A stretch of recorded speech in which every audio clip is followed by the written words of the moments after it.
ระดาถ้าน้องทำขาดอายคงบ่เจ็บปานใดแต่คำว่าหาน้องเขียนลงบนใจอายแล้วให้ทุกอย่างเขาไปใจอายเลยเจ็บอีหลีก้มหน้ามองดินเลื่อนกินน้ำตาแผ่พายเคียหาเข็มเย็บหัวใจเพื่อมีใครทำหล่นตรงนี้แกล้งเดินตาคนเพื่ออำพรางน้ำตาที่มีเป็นอย่างคนหน้าตาดีอย่างน้องนี้เป็นคนใจร้าย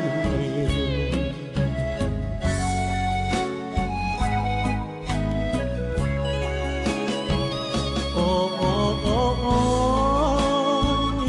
ใจอายสิขาด